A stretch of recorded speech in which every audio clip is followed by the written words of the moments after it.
I'm delighted to be joined now by Giles Kenningham, former Number 10 Head of Press. Lovely to see you this morning, Giles. Morning. Let's get stuck into the Sunday Times. I'm saying sign of the times. Basically, they've endorsed Labour. Yeah, they have. It's not been effusive, heavily caveated. Yes, it's a long leader and it's kind of like, well, the Tories haven't been very good and we're worried about Labour, but on a balance of probabilities, we'll support they're them. sort of saying there's still lots of unanswered questions. Labour have got to be better in government than they've been in opposition. They talk about a conspiracy of silence, raise the spectre of taxes. So, yes, I think it's News UK hedging their bets. Yeah. Not as important as it once would have been, say, sort of 5-10 years ago when papers were more influential. Yes. But no doubt just also sustains the momentum that is behind Labour. As you say, the Sunday Times and the Times are in the same stable as Rupert Murdoch's Sun and Sun on Sunday. Yeah. I noted from the Sun on Sunday they didn't endorse anyone. No, and I suspect the Sun won't come out. If they wanted to have maximum impact, they should have come out earlier in the campaign. I suspect they'll sit on the fence on this one. This is mirroring the Robert Blackstock point. He was the guy who appeared in the Question Time debate last week and basically asked Sunak and Starmer, is this the best Great Britain can do?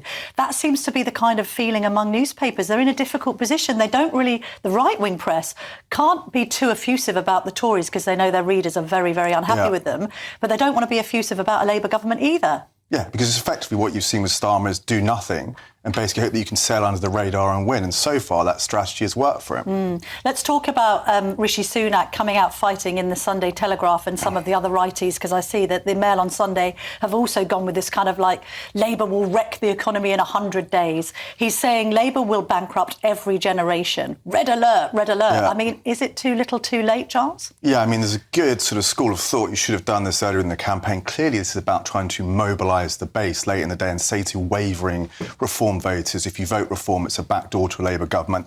Lots of red meat in what Sunak has talked about, the spectre of taxes, the raid on private schools. Yes, the question, is it enough to stop some of the bleeding that's going on?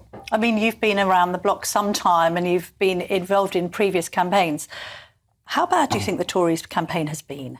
Yeah, it's not been good. And I have to say, it's a massive political miscalculation to have gone so early. If you'd gone in November, you probably would have had a couple of rates cuts. Would Farage even have run? He might have been in America helping Trump out. So, yes, by any stretch of the imagination, hard to explain. Let's talk about reform. Nigel Farage coming into the studio in about 10 minutes' time. We've got more candidates suspended. We've got Farage talking about a BBC stitch-up and a Channel 4 stitch-up. We've got some polling suggesting that they're sort of topping out in the 17-18% mark, although other polls have put a bit more of a generous spin on how Reform are doing. What's your analysis of Farage in this campaign and his claim that it's he who will unite the right, it's he who will lead the opposition when the time comes? Yeah, he is an amazing disruptor and he has somewhat electrified the campaign and been a huge problem for the Conservatives. I have to say, there's some of the continual complaining from Farage. It's like, look, mate, get with the programme. You're in the big league now. Of course you should be held accountable like everyone else. It's very easy to lob bricks from the sidelines, but ultimately the buck stops with him, so he should be accountable for the candidates he has, and he should be able to answer for them. Look, he's not a political novice, is he? He's been around for 20, 25 years. But he's making these points about the BBC and Channel 4, and I'll raise this with him directly. Yeah. I mean, it's quite Trumpian in a way, isn't it? To kind of suggest, but there is something in this idea that the so-called establishment doesn't like him being disruptor-in-chief. It's completely inconvenient for them to have Farage popping up on all sorts of different platforms, actually doing very well, actually being a more effective communicator than Starmer and Sunak have been. Also, it fits his narrative, but I think he can do it because the media is not as powerful as it once was. I think, when I worked for Cameron, we would be very, very wary about ever attacking the media because you needed them, but he doesn't need them because he can go straight to market, whether that's on X, Instagram, there's different platforms, and he is a great narrator. Yeah, it's interesting to see Reform's social media campaign being so effective compared to Labour and the Tories. When it comes to how the Tories have fought this campaign, a few weeks ago I had Alexander Downer in, who's the former High Commissioner to Australia, and he made the point that he felt that the Tories had wasted a lot of time on blue, and they should have been doing far more blue on red. Yeah. Don't talk about Reform. Talk about Labour and how much Labour are going to tax you, which we see today in the Sunday Telegraph. And also you've seen that Starmer is not good under pressure. He's not performed well in any debates. He's not light on his feet. He hasn't got many answers. He's not particularly agile. And when he is put under pressure, he does dissemble. I mean, look how Labour have dissembled on their policy on private schools. That's one of their few policies, but they can't even get the line right. Yeah. Do you also agree that it's going to be difficult for Starmer if he gets in with a supermajority on a really low vote share. So just explain that, because I think Tony Blair's vote share was 43%, Boris Johnson's was 44%. We've got a Savanta poll in the 30s. Mail on Sunday, I think it is. 38? 37, 38. Right. Just explain why that's difficult for him, along with a bad approval rating. Well, I think there's two things. I think it's difficult because does he have the mandate? But actually, I was going to make another point. If he has a supermajority, it's actually going to be very hard for him to manage his own party, because there are so many people in there who won't get a job. He's not a particularly strong leader, and there's nothing which really binds the Labour Party together as it did under Blair. Actually, I would argue an 80-seat majority, which Boris had, is a lot easier to manage.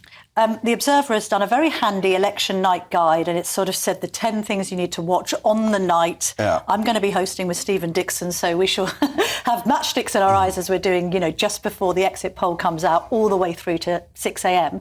You'll presumably be staying up to watch it, Giles.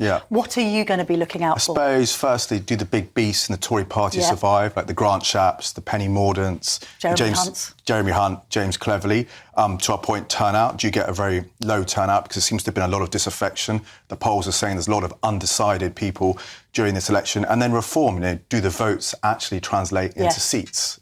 Are you going to be looking at Rishi Sunak's seat closely? Because I think obviously people are saying it's a bit dodgy. The Tories are a bit fearful that, I think there was at one point fearful that it might go. I mean, that would be unprecedented. What are Tories telling you sort of in the background about how they're feeling on the doorstep, what the reaction is? I've heard a few say, look, it's actually more encouraging on the doorstep than the polls suggest. They're saying the supermajority line is starting to cut through. I think conversely, what I have also picked up worryingly is the kind of vote reform, get Labour message isn't resonating the way it did in 2015 because people think it's consequence-free. People thought Miliband and Corbyn were a threat. People find Starmer inoffensive. So I think that is the real question. Like, do they manage to shift that vote? Also, people don't like being told, I think people find it a bit patronising. Yeah, they do, don't they? It's like, well, I'm voting reform because I support reform. Don't tell me it means something else. I know how the voting system works. Yeah, exactly. Finally, let's just talk about Joe Biden. I appreciate it's all about domestic politics this weekend. However, the ramifications of this extraordinary TV debate in America on Thursday night continue. We've got Sir Elton John now coming out in favour of the president and saying, obviously, support the Democrats. First of all, what did you make of the debate? Look, it was an absolute car crash by any stretch of the imagination. And now, we're in a situation now where Obama needs to step in, put his hand on his shoulder and goes, Joe, so look... you think it's for Obama to say something and not say Jill Biden? No, because she's too closely aligned to this. Democrat grandees need to step in. And there are candidates ready to go. You've got Gavin Newsom, I think the governor of California, who is someone out of central casting almost, but looks the part. If you're going to do it now. If you're Trump, you definitely want Biden to stay in. Yeah, I mean, do you think actually that I thought in the debate he was quite gentle with Biden, considering everything. He didn't need to do anything, did he? Just let him sort of spontaneously combust. But you think Trump would be much more worried if he was facing Newsom? Absolutely, because it's just a totally different dynamic. All right, cool. Giles, thank you very much indeed for your expertise this morning.